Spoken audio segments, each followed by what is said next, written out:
Welcome back to Cast Me to Hell with me, Seb. And with me, Robbie. And this week we return to Video Nasties with Nightmares in a Damaged Brain or Nightmare, depending on, I don't know, depending on release, on all sorts. I mean, the film's title does just say Nightmare, but it was released, a lot of the video releases and things like that were put under just Nightmare in a Damaged Brain.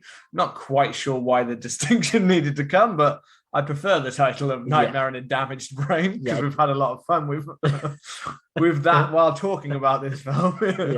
Talking about the damage it will bring to your brain. Yeah, it's an interesting film, isn't it?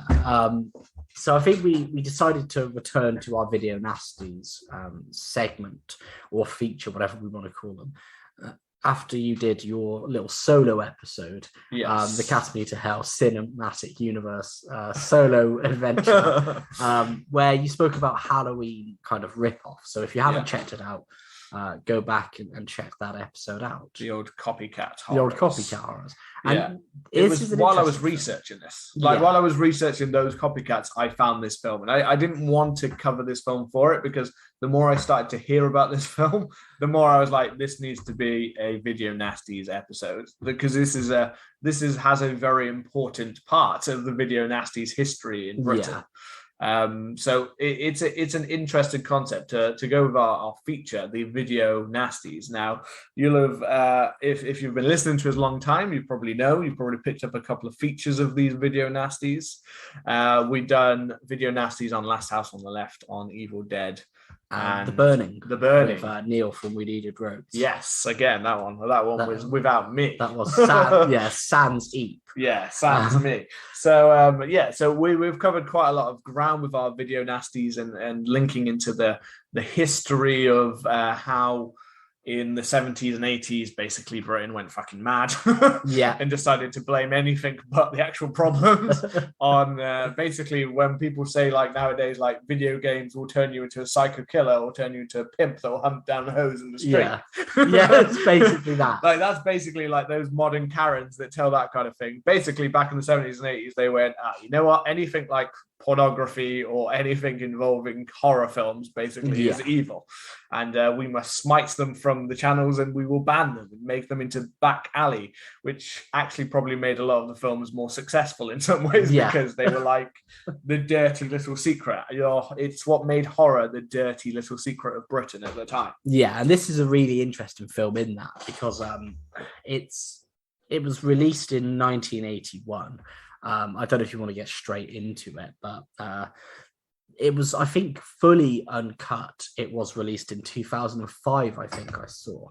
And the DVD that I got was part of like a slasher film collection or something like that. Yeah. Because as Seb said, he was researching this for when he did his Halloween rip-offs.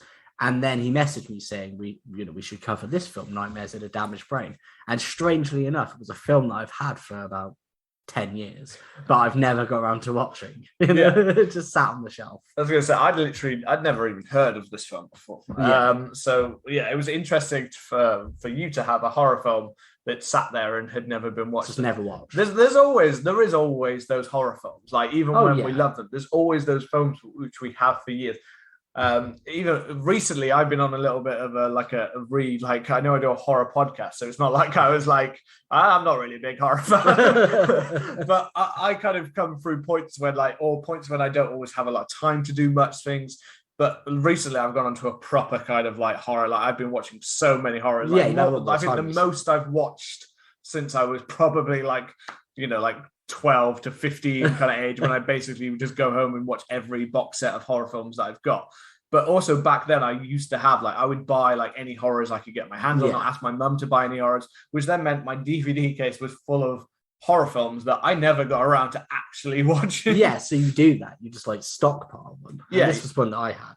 Yeah, it just is. So all of those kind of films, and that's my little thing at the moment was going back to watch the films that I had never gotten to see before. Like, I don't know, you've probably got some that you were like, I've heard of this film so many times, but I've never actually watched it kind of thing. Like mine was Don't Look Now, which I had on my DVD set for years.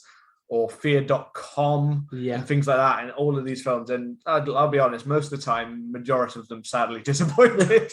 After long waits, they were disappointing. But, you know, I mean, Don't Look Now had some piping. Yeah, that had some piping. And this film had some piping. This film has some piping as well. Nightmare in the Damaged Brain. But to talk about it, and to talk about our experience, because this was a first watch for both of us. Yeah. So it's important that we preface the episode with the DVD that we had, or the Blu-ray, or whatever it was notoriously bad for having audio issues. So there were screams that I genuinely think my neighbor may call the police on us, because it was piercing, they were screaming, they were extremely loud.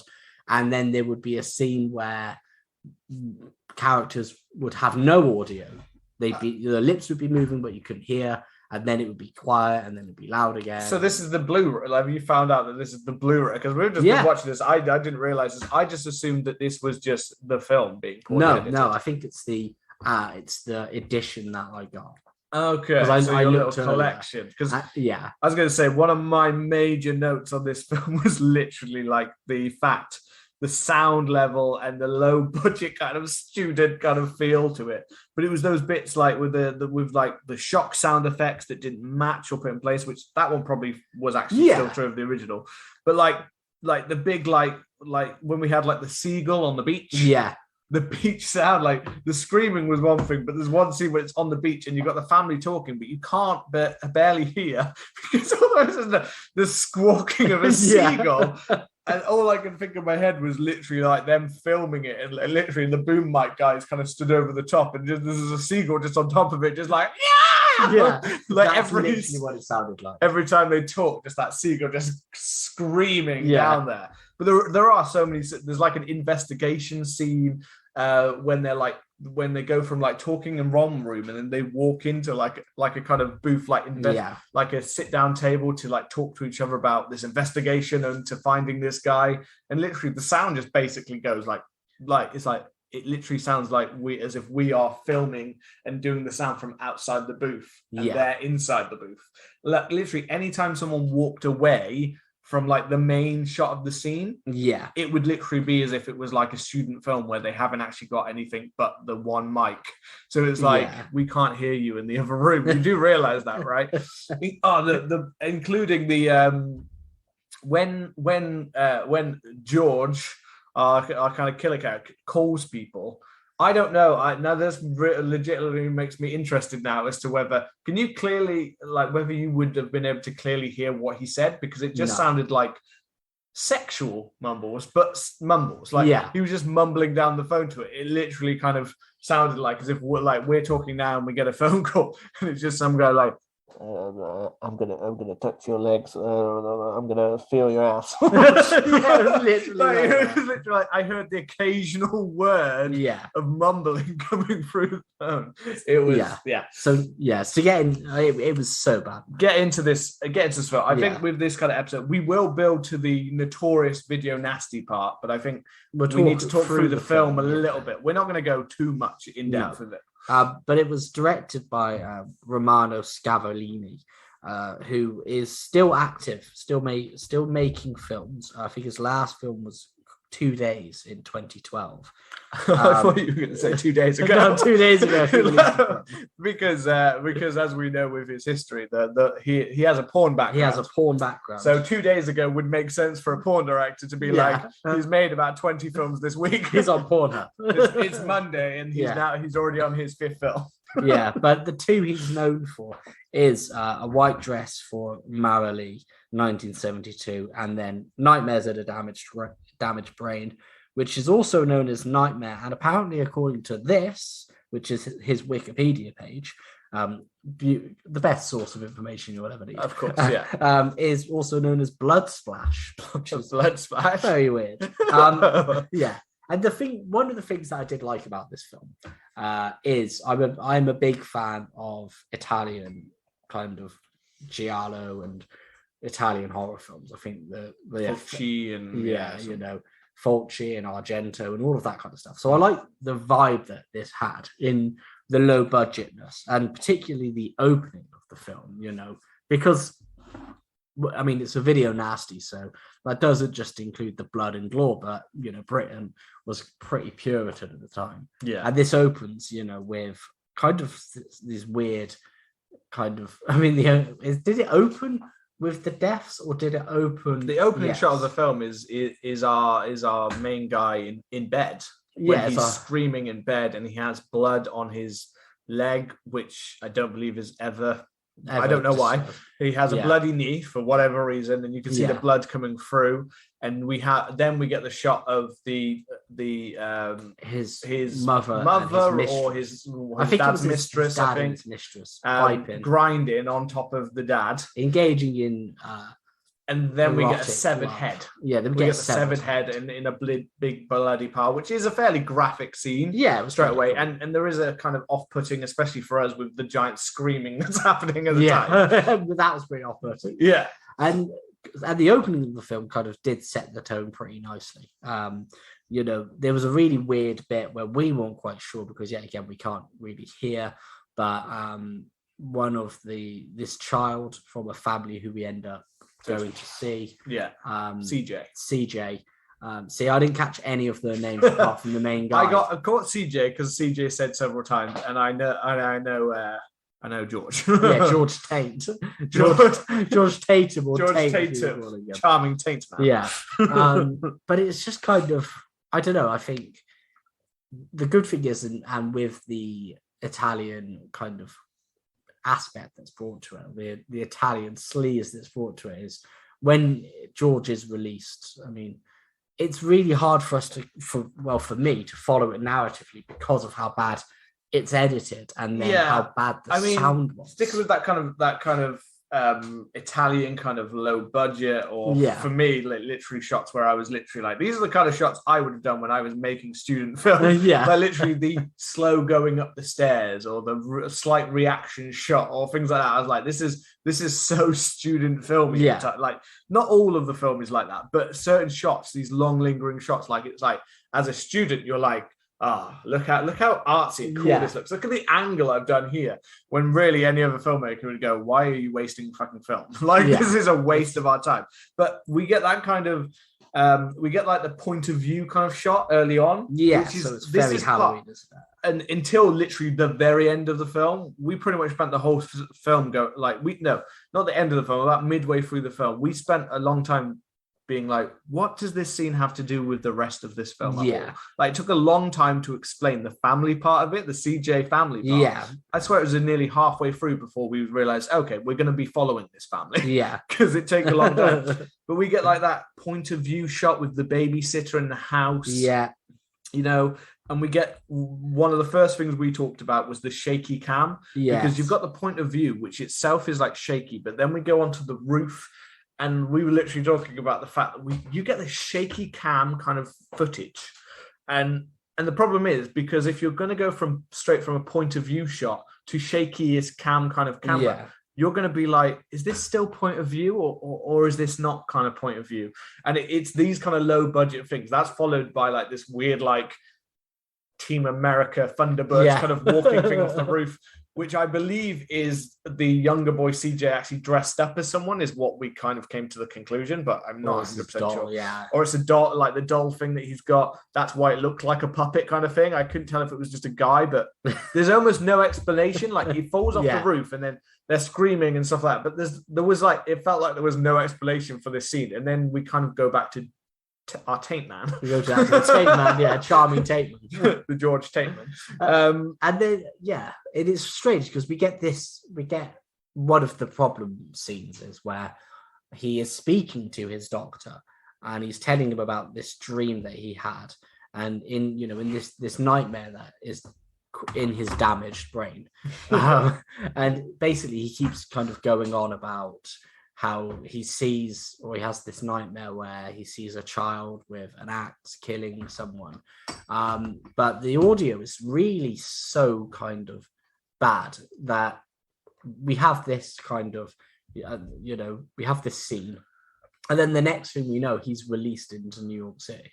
Yeah. And I said this to Ipo as we were recording. One of the things that I love is, like, I'm sure every 80s film definitely from like the 70s, 80s, and maybe the 90s, made New York City just look like an absolute shithole. Oh yeah. Everywhere there's just it's almost it's like the Scorsese effect, basically. It's make everything look like Taxi Driver or something. That's it. It just all looks like a piece of shit. I said it looked like, it reminded me of like, because he's going down like this strip in New York. All I could think of was Travolta in Saturday Night Fever, like literally going down. The only thing he was missing was literally like his open button shirt, which we do get later on in the film, and his tin of paint. It's right. But instead we have this guy in a I don't even know what to call it. I can't even think what the coat is. I said duster. I was like, that's it was definitely not a duster. It's not a duster. It's not flame retardant like that. Yeah, it's not badass enough to be a duster. It's a flasher jacket. It's a flasher jacket. Yeah. We were literally there.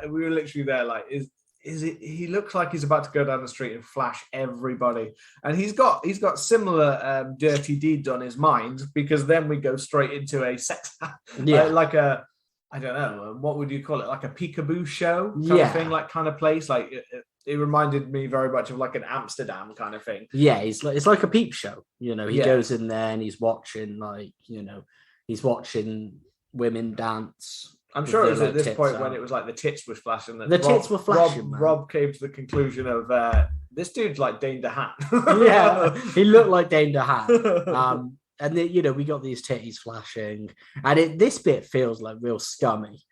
It does. This feels like they're embracing the porno side of the director, which it's kind of cool, to be honest. It definitely sets the tone for a video nasty. I think this is one of the scenes straight away that I think this was the first, like, we'd had some violence with the idea of a head being sliced off and stuff like that. But we hadn't really had much apart from the oddness of the unsettlingness of the screaming and stuff like that. But this is when it felt, the first one, when I was like, just off of this scene, I could see why this would have been banned, purely because, I mean, it's quite graphic. I don't think I've seen ones that go almost of this level. Well, we see Bush, don't we? We see, but it's the fact, like, it's it was an odd one to be sat in the room with this kind of like the boobs and stuff, like the strip show. Like, first he has like a strip dance kind of thing for a little peekaboo window with a bunch of other people. He put some money and the blinder goes down. And like literally all we could talk about was who's the guy who wipes down the loads. The load wiper. But like literally, and then like after like a minute or so, like it goes back up and he's having flashes of like this sex scene between his dad and mistress or whatever. And but then we go into this other booth. Like, one woman actually pays attention to him and wants him to come up to the glass, but he kind of ignores her. Like, you don't look right. I think the difference, I think there's something between the fact that the woman at the beginning is brunette. Maybe the woman in the striptease is brunette and he has a reaction. The blonde woman he has no reaction to. No. And then this other woman. But it's the graphicness of this scene is that I was literally there like, I've never seen it go that. So it's basically, we get a low and like a kind of low angle shot. And basically at the bottom of the screen is Bush. Yeah. And then we get the woman up, but she's got like a vibrator in her hand and she's going at herself. She's having a nice time. She's drawing clitoral stimulation. She's talking dirty to him on the phone. But it's just the fact that literally, I'm kidding, not kidding in the fact that we are like a centimeter away from like full on genitalia. Yeah. Which is something that you wouldn't have got away with, except like it would have been porn. It would have been full on porn. It's pretty and the fact that we are literally like right there kind of thing is like, it was an odd scene to watch. It was weird. And it's a strange one to watch. And then we were like, he gets a sniff of puss. And he starts like convulsing. He has a full-on seizure. Yeah. Like literally full-on like marshmallow fluff out his mouth. and this is the thing, it's like, and I guess this is probably comes down to the editing, maybe, because the sound was so bad. And there's numerous twists and turns that this film attempts to take, but because of the editing, because of the the reasoning, the editing definitely can't be blamed on the copy of your film. Like the editing, it's not bad, great. The editing's not great. And certain sound things I definitely think are like, I think some are bad for the copy because some just didn't make any sense. Well, I think sound placement would have been there, but it's the audio levels. Like we couldn't figure out why he was being discharged. Although they say apparently, that he's fixed by some kind of like medicine or something like that. We get a brief like one or two lines that we could hear saying it was very quick. He'd been rehabilitated by some medicine. Fucked. Yeah, or a trial. He seemed fucked in the head. He seemed fucked before they released him. He damaged brain. He damaged brain. Like he had the dog brain. his damaged brain. So so we couldn't hear any of this stuff. And then the reason why it was kind of Halloween ripoff is that he leaves his kind of, he is discharged from the unit or the treatment that he's in, and then he returns home to kill his family. The night he came home. Yeah, the night he came home. 5 or 6 days it takes to get home. Yeah. So, which is what this film is. He drives from New York. Day 1. Down to Florida. Day 2, the 4th day, the final day. And there are so many of those in this. There are so many of those to list off in our head. Like literally, like we've got figures in the distance. We've got point of view shots. We've got young boy sent off to an asylum for killing a family member. We've got babysitter and babysitter scenes. We've got people dressed like characters out of Halloween. We've got a scene where we get someone who's the babysitter thinks the masked person is someone else. Yeah, classic. Very Sheet kind of style it. And it ends up getting herself killed for that. It's all very like Doctor traveling to see them kind of thing. Yeah. We get so many of those. It is very clear that there were certain things that they decide to lean in on in the kind of Halloween inspiration. Yeah. Here. But those, you're right with those kind of, it's very bizarre. A lot of like the stuff, I think there is a point like, so before we get to like the first kill, there is a kind of thing in my head where I was like, so far he doesn't seem like he seems like he's a weird guy, but he doesn't seem like he's a killer. It feels like I was expecting it to be, is there someone else who's the killer? Was that scene at the beginning where we didn't realize about the puppet guy? Was that actually the guy who's and we're now following the guy that's not, but we know he has schizophrenia, so it would come out kind of thing. But we get that like bar scene again with bad sound, because when we first go in, like you can't even hear the singer singing. No, you can hear like a whisper, but then there's just loads of noise. And I was literally half the time there constantly thinking like, so the camera guys like basically got like that one sound mic. Yeah. And they can only film from whoever's like on the right side of the mic. Because then in that bar scene, it opens up with this country musician playing, and you can't really hear what he's doing. And then it goes to a shot of the bar, people there, and you can't really hear anything. And then as it pans over and it comes to our, antagonist, I guess you'd say, Mr. Taint, I'm calling him.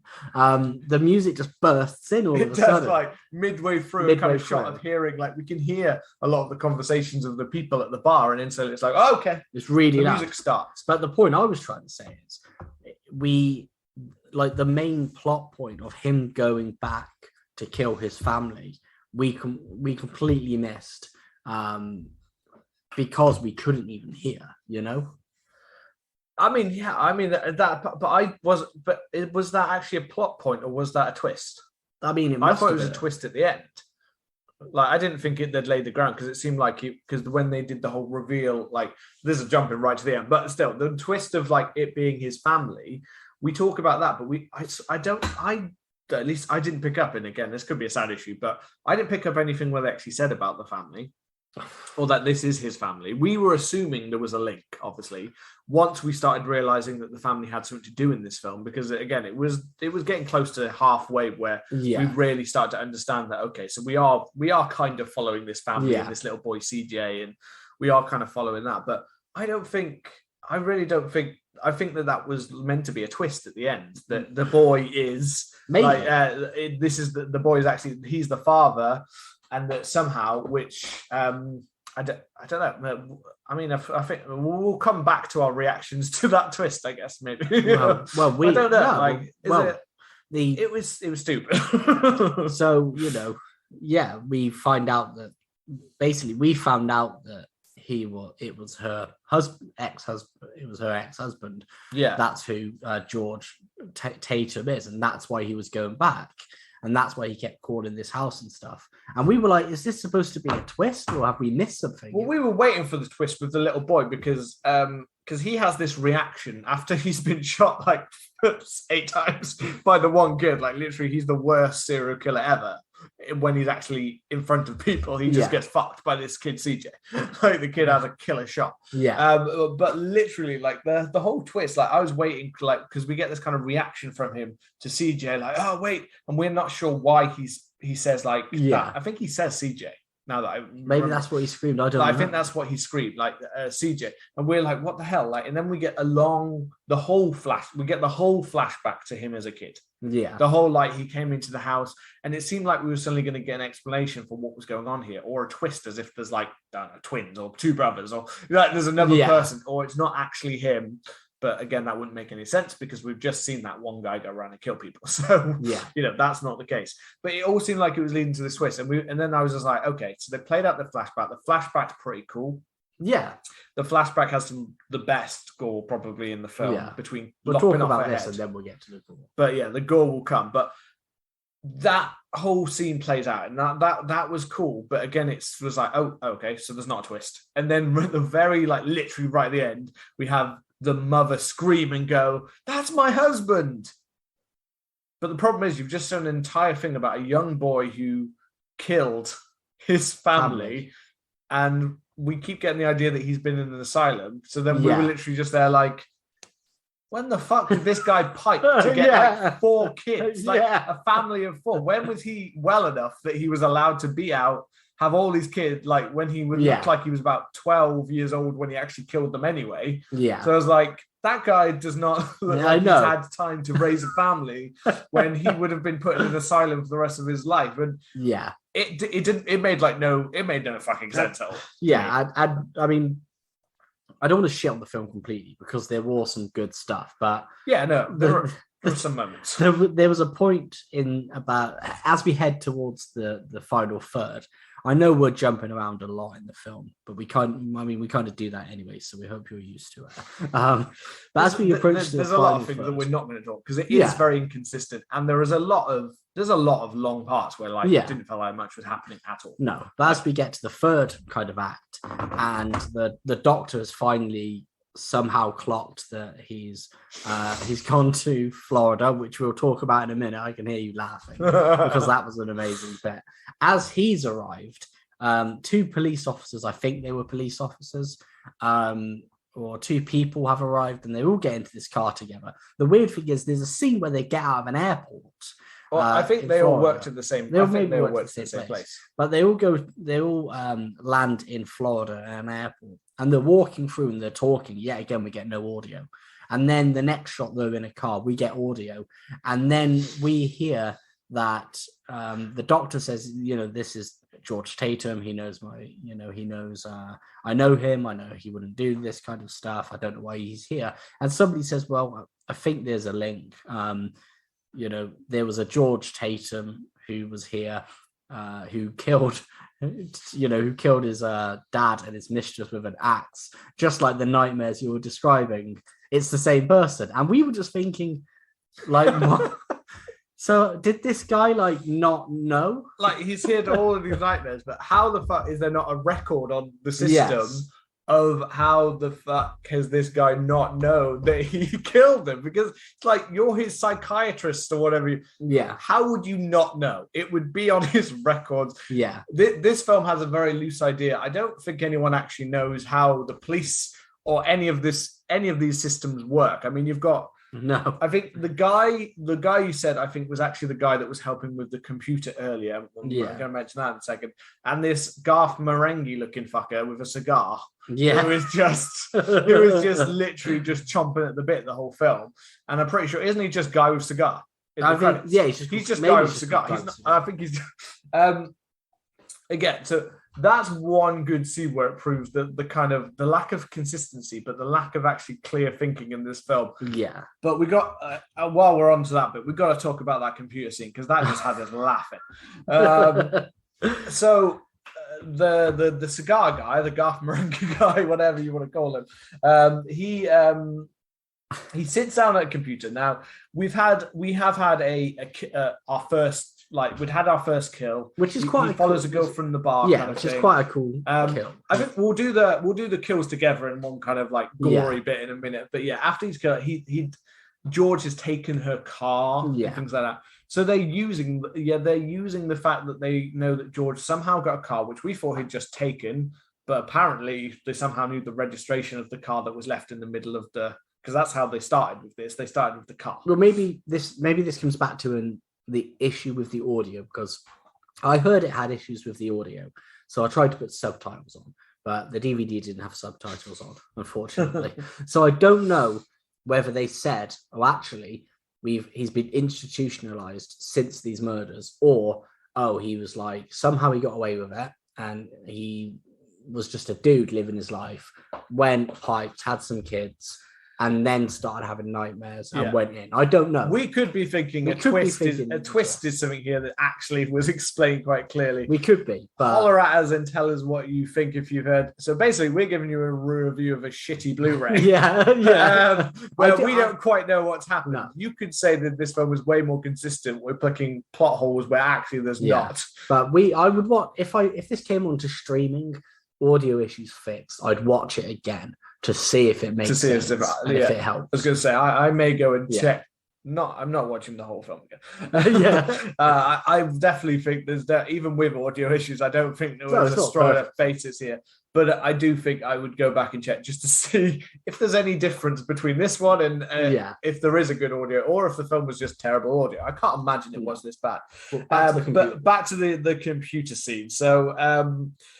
So they're trying to look, and he goes onto this database and he puts in like the car and the registration that they know that George was using, and they find that was missing. And then from there, they kind of see where it was, about in North Carolina. And then, South Carolina. Yeah. Okay. And they write in missing cars in South Carolina into the computer, which again, I'm already questioning that this is how a 1980s computer worked, that you could just add the question and it would just know this.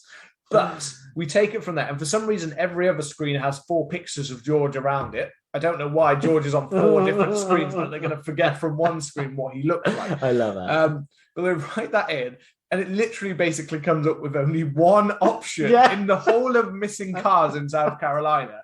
It comes up with one option, and it says the details of the car, and it's the fact that it says passenger as presumed dead. And we're just sat there like, how the fuck, like, why are they presuming dead? And it doesn't then explain afterwards that blood and he writes in the question, why presumed dead? Like, we're just there like, what the fuck? Like, it's just the fact that you can have a computer, but it's like he's asking questions as if it is like talking to someone. You just, why presume dead? It's like, and you're sat there like, were they trying to use computers to look more like technologically advanced in this film, instead of just having a conversation where when they asked like a question on the phone to someone and they'd come back and said, this person presumed dead. Then if they'd ask the question, why presumed dead? You might be like, okay, yeah, that's a logical question. When you write it into a very old computer style where it's like, why presumed dead? And it comes back with like blood on the seats and stuff like that. You're just like, what is going on? It comes up like the Star Wars crawl. It literally does. It comes up slow bits at a time. Like that bit, I believe, is what we used to have in terms of technology. But I was just there like, I don't think the technology was there in 1980 to give you this kind of AI style feedback. Why presume dead? Why presume dead? It was awesome, man. It was just, I was just like, there's no way it works like that. Now to get to some of the points that I think were good in this film, and did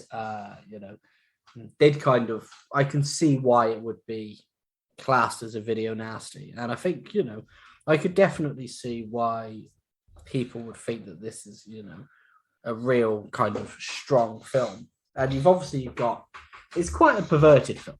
It definitely particularly is. Not so much in the kind of middle act, but during the opening act where we're in kind of Taxi Driver, Scorsese, New York City, and we see Bush and we see tits and we see stuff like that. And then, there are a couple of like, piping scenes throughout. We see an ass. We don't see the ass going up and down. We did confirm that this guy's technique is to rock the boat side to side. It's side to side. He's rocking the boat. So no chance of seeing insertion, I believe, is the reason for that kind of thing. I don't believe we see full penetration, but it's definitely implied. And there's some other stuff which kind of kicked in. So obviously we've got the gore, which was quite good. And then at first I was like, this film hasn't been that bloody, and then it got to like the end scene in particular. The first kill is bloody. Yes. And then we do literally wait until near the end of the film. Yeah. Like the final attack is when it actually feels bloody again. Although we have deaths in between that, they're mainly pretty bloodless. Yeah. Or just like still blood. Well, the first kill is when George, I keep wanting to call him George Tate, where George Tatum has left New York City. And I don't know what the state underneath New York City is. I don't know whether that is North Carolina, maybe. I don't know.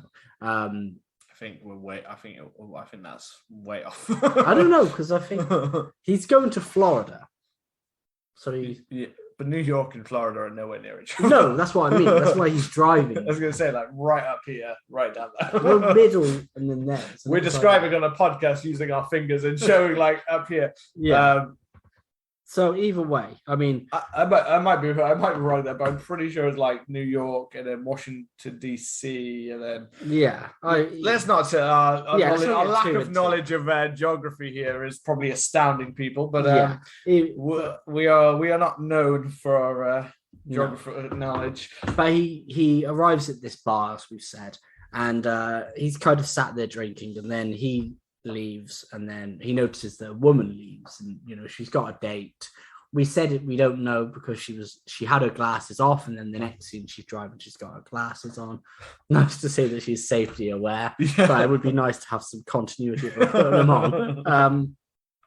So he follows her back, and then her boyfriend or her date or whoever she was with calls her to make sure she's okay. And she kind of goes down to pick the phone up. And then when she gets back up, or when she goes down, we see, George kind of smiling manically. And wearing his open shirt, kind of sweaty. Like he tends to have a costume change when he is the killer. Yeah. So when he's the killer schizophrenic version of George, he has this kind of full-blown suit. He has this creepy kind of look on his face. The shot is very good. I really like that shot where he stood behind her, where he, to slit her throat, where you have him just there behind her looking proper dapper. He looks very dapper. And then he kind of slits her throat with a knife, and it's very, early 80s exploitation, close-up shot of what we're seeing. So we see the knife against her throat cutting, it opens, it gurgles, which is quite cool. I thought that was going to be the end of it, but then he kind of lays her down and kind of stabs her a couple of times. Well, it's the same shot though. It's the same shot repeated several times. Is it? I thought it was slightly lower each one. No, like the last one I thought might be lower, but I'm certain that the main three stabs was literally like a it was very similar, wasn't it? It looked and there was no clear mark of any other stab, like as if it had been repeated. But I wasn't sure if it was done as in like not to be like 4 stabs, or if it was actually one stab that he was having like the repeated feeling to link more to the sexual desire that he seems to be getting from the he looks like he's nutting when he's doing that's what I mean. He looked like that, so it looked like he was more reliving the sensation as he stabbed it into her stomach, kind of thing. That's what I thought it was. I thought it was that repeated. Like the last one did look a little bit lower to me, but the other ones literally looked like it was just the same shot like being repeated. So I thought it was more of a trying to show that he's almost getting the pleasure of inserting that inside of her, gave her that. He wants that. You're getting like that repeated shot. This is when the film was intriguing. The film was intriguing at this point. I was very drawn in. I was very like, okay, so we're following a kind of guy. He's mentally unstable. He's kind of got a stalkerish nature, and there's more than one. There's the schizophrenia of more than one way, which I know for some people is definitely a kind of a trigger kind of thing. The thing that they don't really like using this as like the schizophrenia thing is a thing that's very poorly used quite often in horror to show. You can see why. Or in a lot of, not just in horror, in a lot of things, like a lot of TV shows present schizophrenia as this very odd, like, look how many people I've got. I've got like 20 people in my head. Yeah, like, no, definitely. Not quite kind of thing. But I think given the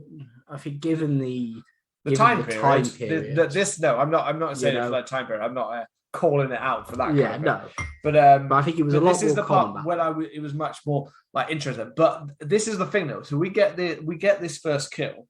Yeah. But then there is a long stretch of just kind of following the pranks of CJ and the family And it felt like we went a very long time with George kind of hiding behind things and hiding around places, but not actually doing anything, not actually killing anyone, until we get the kill in the barn, the rundown kind of by the ocean kind of thing, like where we get the girl going to the house who we were questioning the age. Yeah, we were questioning the age. But then my kind of thing is that if you're old enough to be, but then I'm going to say something else. If you're old enough to be killed in a horror film, then you're probably of consenting age. But then a child is killed after. There is a young child in the next scene who gets killed. So I don't know.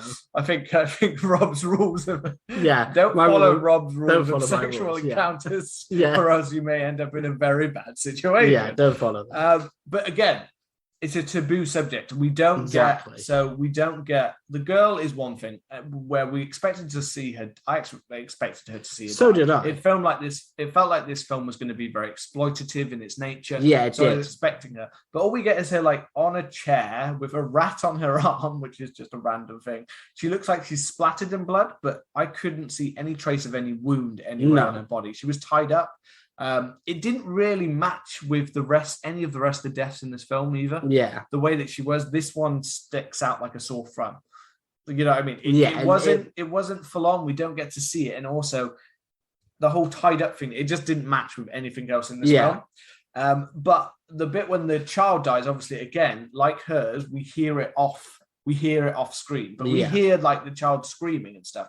So again, that is another very taboo kind of, you get why a video Nasties, when a lot of it was saying the effects it could have on children, and anything that was going to have because to have a death of a child in the 1980s, it's pretty common. Taboo, though. No, not even common. now it's not as common. It's not as common now, but it's definitely in the mid 2000s stuff when we've embraced the occasional off the kiddie kind of thing with like The Exorcist, the beginning. I remember to have a quite vicious, like kid dies quite viciously in that, and obviously It has quite vicious. We've had them, but they're rare. They're still rare. They're still shocking. But back then, I don't remember seeing it very often at all. Like I don't remember seeing many early of those horror films where I feel like that was always considered like, you don't kill children. You know what I mean? Like even pets were like, you could kill dogs, but like they shouldn't be on screen. Or kid, like this isn't on screen, but you still hear the child screaming and stuff like that at one point, like a little bit kind of thing. And maybe if the sound was better, maybe it would have played it more clearly.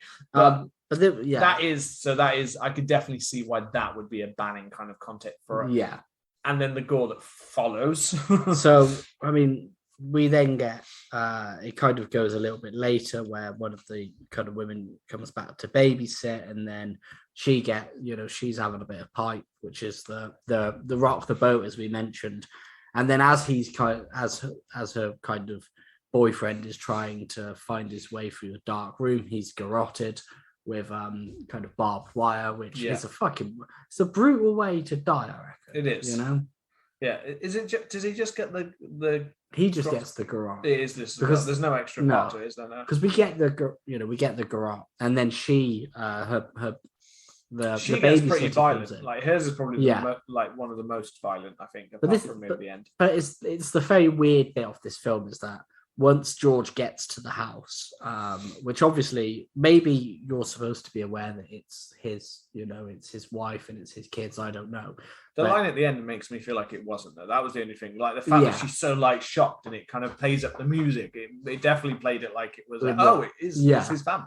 But CJ throughout the film had been using this kind of weird like puppet to kind of spook people. It's like a Zoltan kind of thing. It had glowing eyes at one point, and we think it was the one that came off the roof. Yeah. There's a scene where he scares the babysitter with it prior in the film. So she thinks it's him in a puppet costume when he comes up. But actually it's George who's wearing this mask and wearing this suit, it's a weird Zoltan Iranian dictator. It's a very odd one. Once he starts just having that mask and we start following him for like the rest of the film in just that mask, it becomes a very odd, like looking at it, it's very weird to look at it because you're just kind of looking like it's a weird choice of mask. It's really strange. And I don't really get the link kind of because he has a very creepy face. And something that was actually working really well in the earlier scenes is when he was crazy, he had this crazy freaking face. And the actor was good. Yeah. So it was kind of an odd choice to suddenly go, I'm going to put a mask on it. And again, it did feel like a very kind of taking those late 70s, 80s other horror films and going like, we have to have a mask because it needs to be there. Like, like you said, didn't. But then he has this kind of, I don't know what it is, pickaxe, not pickaxe, it's like bigger than that kind of thing. It's like a rock pick, or I thought it was like a claw hammer, maybe. Yeah, because there's a hammer edge and then there's a sharper edge. But either way, he kind of digs it into her hand, into her arm, which goes quite deep, and you kind of see the blood like protruding out, and some kind of white stuff kind of pours out as well at one point. And then he just starts tearing into her back, and you see the holes appear as he hits her one by one. And you see the holes in the blood, and that's quite cool to see all of those parts. Yeah, that was a cool. That was quite a kind of cool death. That one. Just ahead, just as we'd kind of gone past that one, but it was something else that was a kind of that I pointed out several times in a kind of more of a negative of this film, is that I've got to admit, there were definitely a lot of scenes where I said to you, like, I feel like this almost isn't even scripted. Yeah. Like, they've literally just told, like, the parent, like, you had scenes with CJ's mum and her boyfriend kind of thing. Some George Harrison looking motherfucker. Yeah, he looks like George Harrison, doesn't he? And he's just smoking weed, laying pipe. That's his character. But we get scenes of, like, them where they're talking, and you kind of feel like there's no structure to it. Like, they've just been told to go off. But the one that's most and felt very odd, and again, felt like they don't understand how police or anything work, was the one when they dragged CJ down to see his friend's dead body, and the police officer's asking him questions.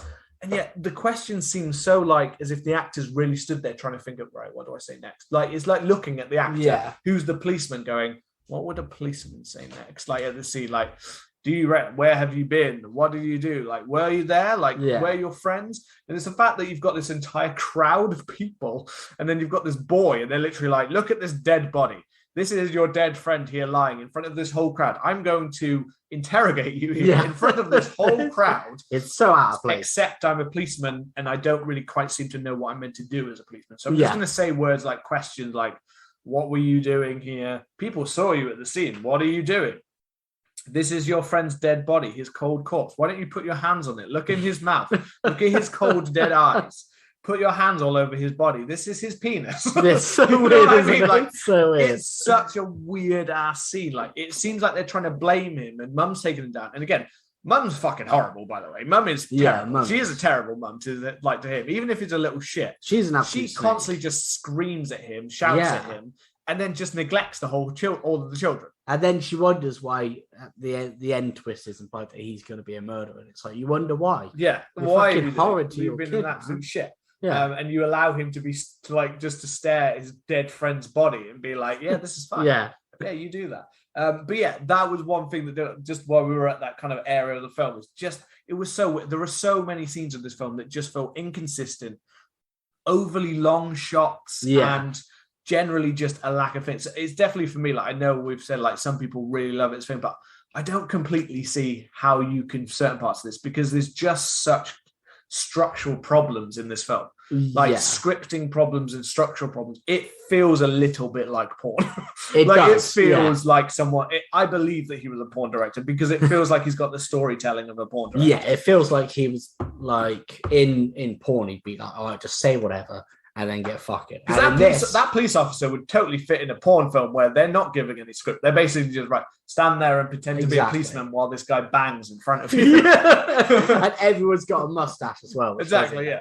So like basically he set it up like a porn scene, except instead of it being like a dead child there, it would have been like some naked woman who's dead, and now he's like, and now this hot guy's going to bang her corpse. Yeah, that's my porn. It's a bit weird, isn't it? It is it has like, it feels like it has a free flow that you often get in kind of Italian horrors and those European films.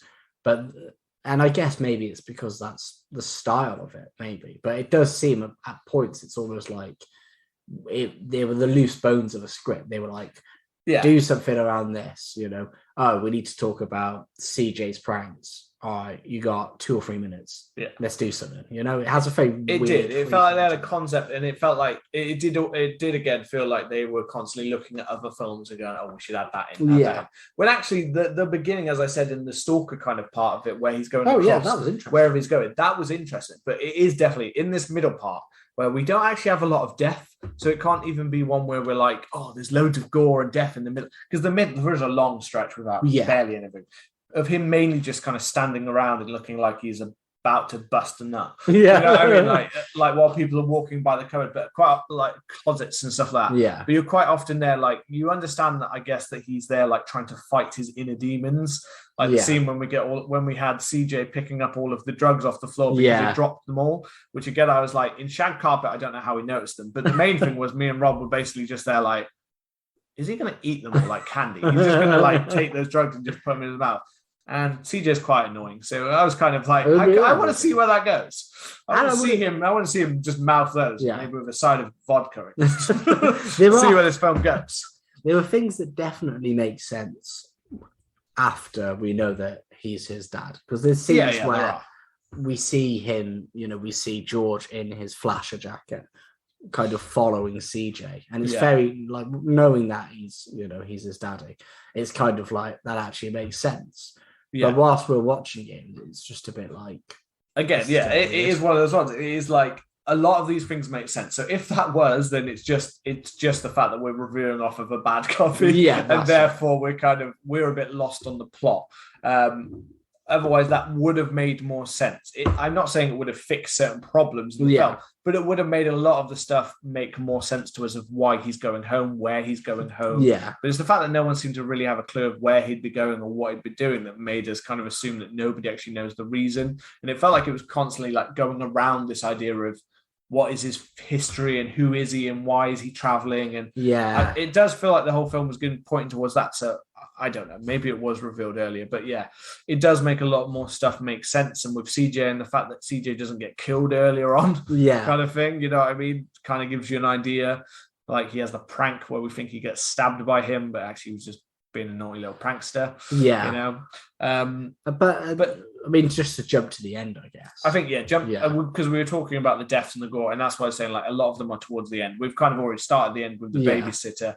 But we've kind of talked about a bit about the, but what about that, like the flash, the going around the house is one thing, but there was just it was kind of quite strange with the guns and the shooting. But what about the flashback kind of part? It starts with the chasing around the house. So we see George kind of wearing this Iranian dictator mask and this weird suit, and he's chasing CJ, and then CJ just runs upstairs and finds a revolver.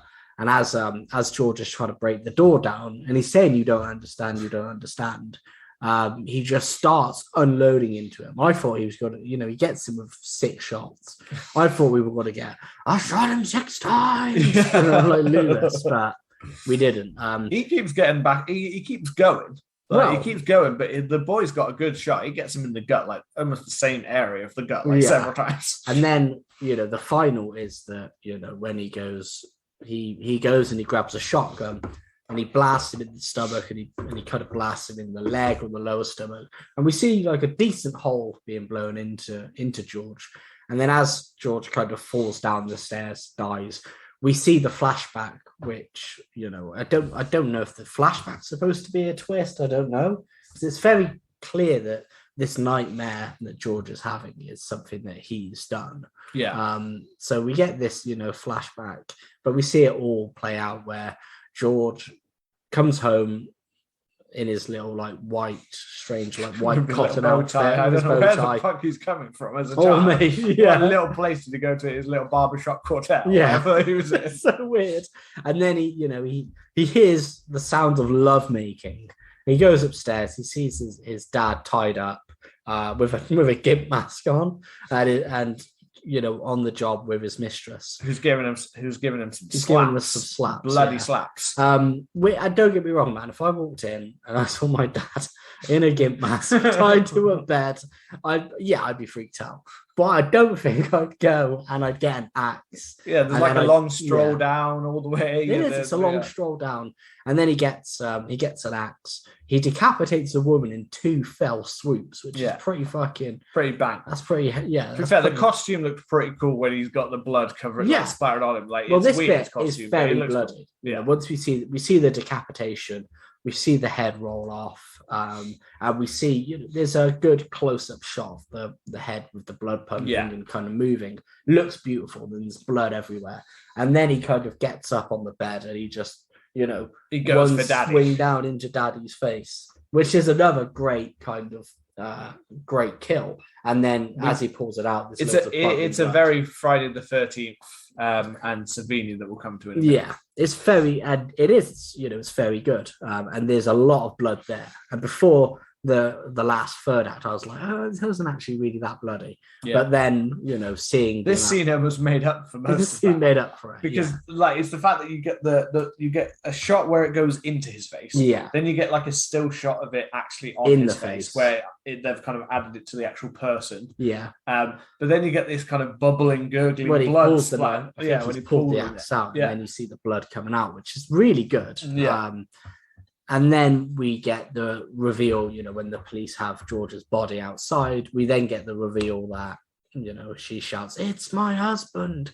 And then it cuts to CJ in the car, and he looks at the camera and he gives a little cheeky wink. He looks like a little devilish. We see his father, and then we see him in this kind of, his father looking in the mirror in that kind of...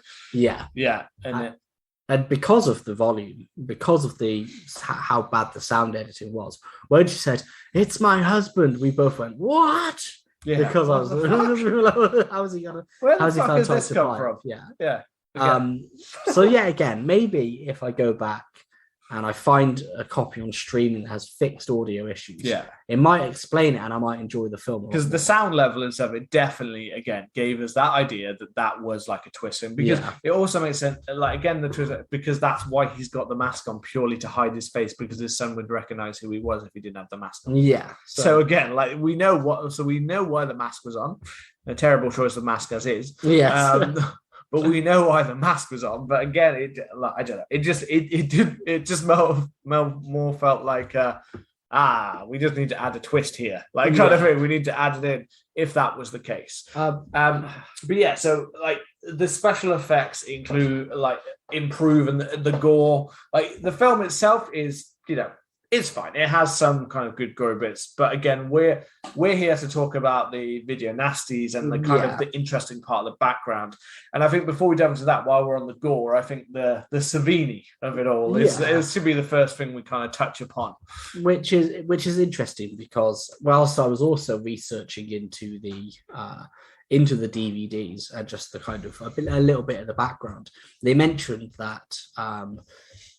Like Tom Savini was basically, we saw the original trailer that was on the DVD. You can find that on YouTube. I've watched it. And one of the main marketing points is it shows some of the film, and then it says something to from the minds that brought you Dawn of the Dead, or it says from the man who brought you Dawn of the Dead and Friday the 13th.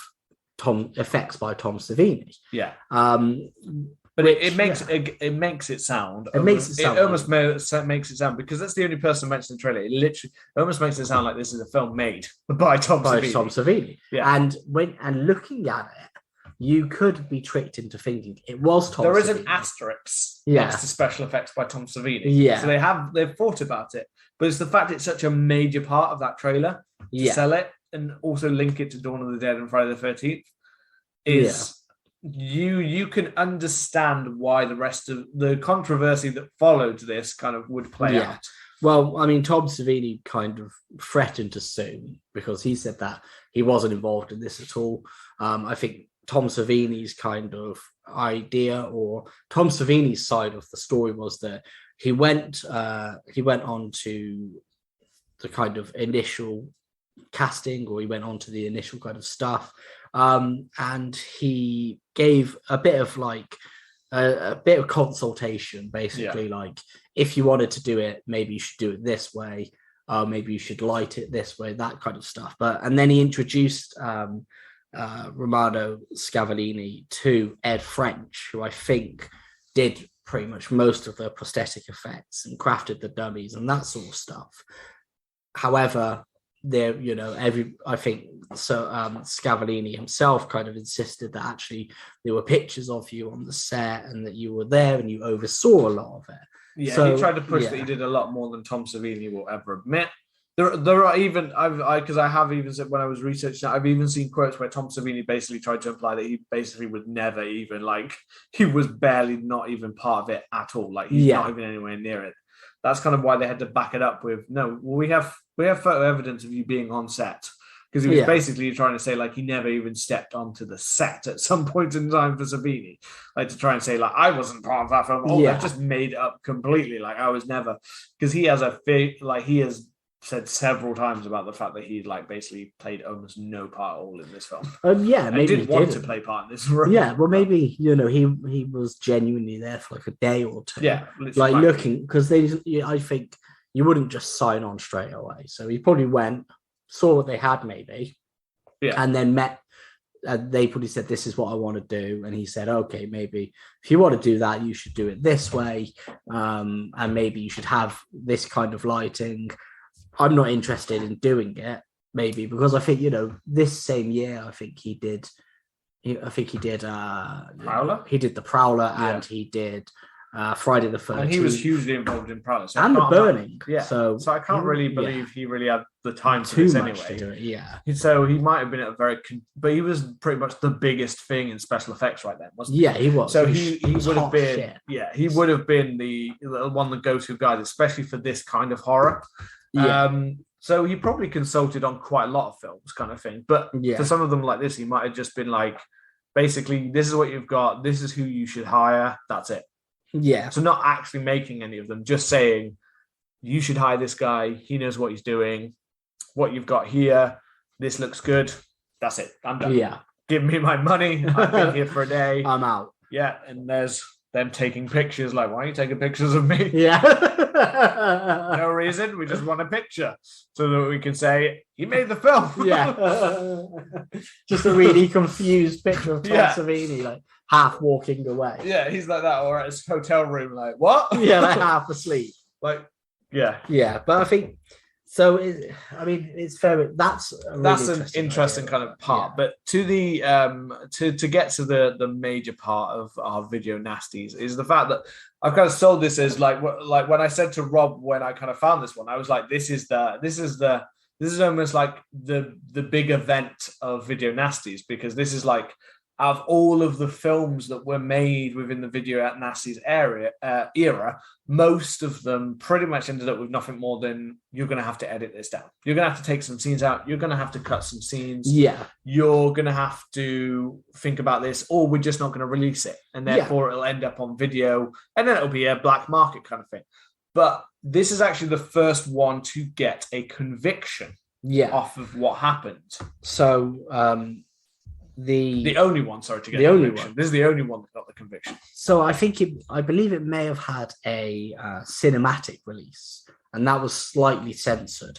But then somebody called David Hamilton Grant went on to distribute it, and he refused to cut a single minute or a single second from the film.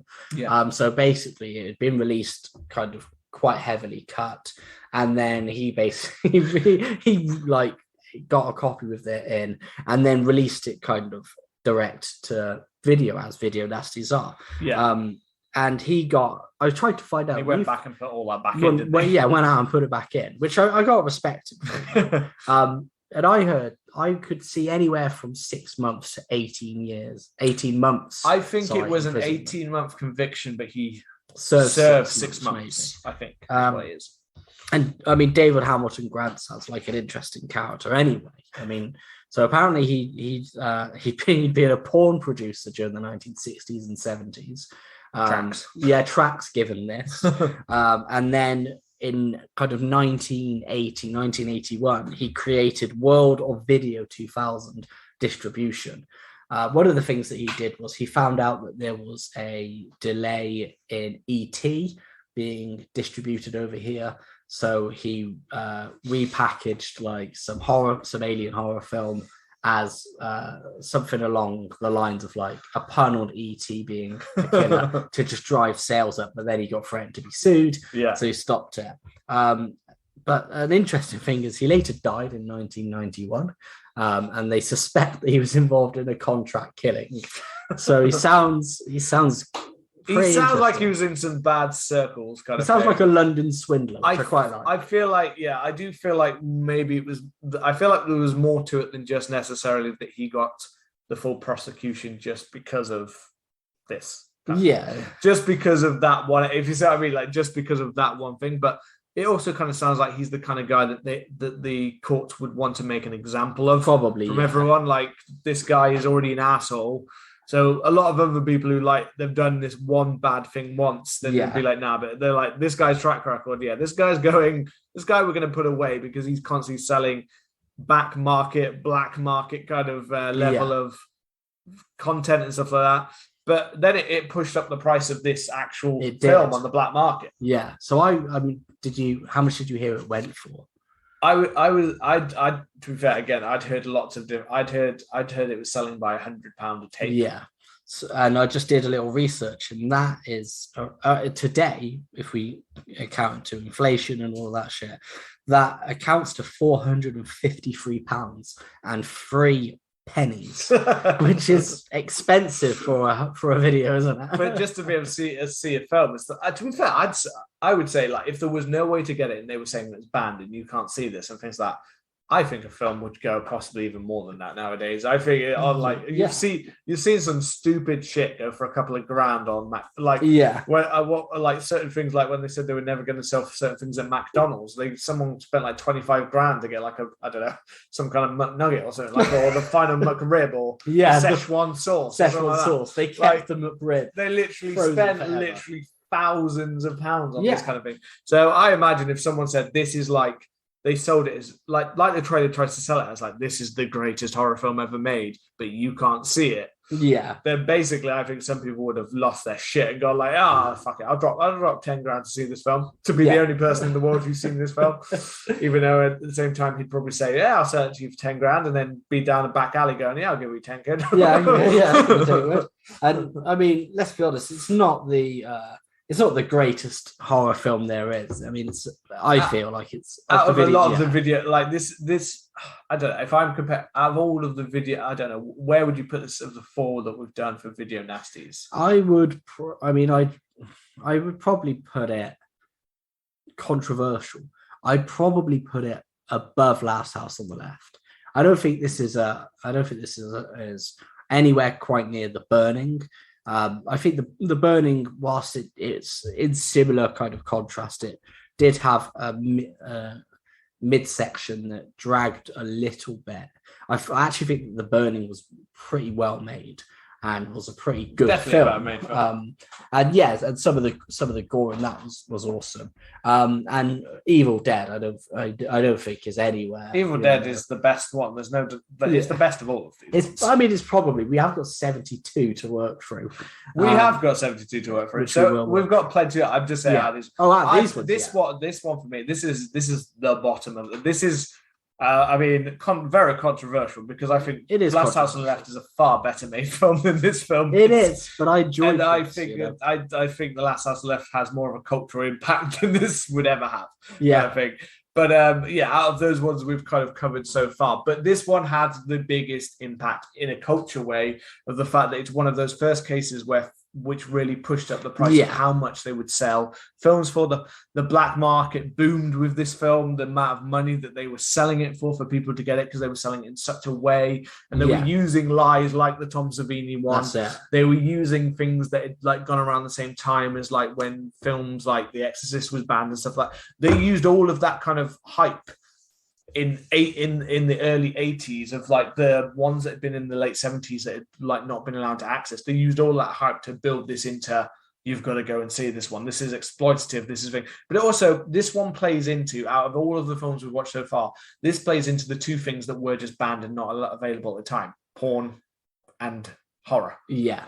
and it has both. It has levels of both, where people can watch this one to get their tits and ass, and also watch this one to get their gore. Yeah. So it was all in one place. There's more chance that they'd be like, this is the one that has the tits and ass as well as the gore. Yeah, so you'll want this one. So they'll be like, between this and Evil Dead, they'd probably go tits and ass. I mean, this film would be easier to beat off to. If I was in the mood to beat off to a film, then out of the 4 or 5 we've got, this would probably be the choice for the beat off film. But I don't think it is the best one, but it does have that really interesting kind of impact when we're looking at Video Nasties.